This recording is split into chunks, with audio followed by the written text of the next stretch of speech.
هذا السائل يا شيخ يسأل عن الحكم الشرعي في نظركم في حكم العقد على الحامل، المرأة الحامل قبل الوضع.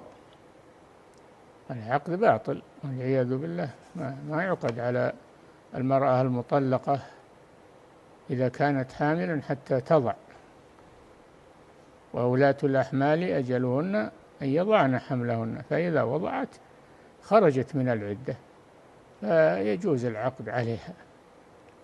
وأما غير الحامل، المطلقة غير الحامل البائن، فإنها لا يجوز العقد عليها مدة العدة، وإنما يعقد عليها بعد العدة. بل الخطبة الصريحة لا تجوز، وإنما تعريض.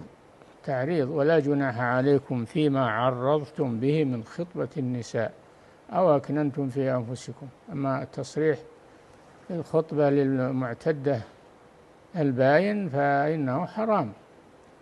نعم.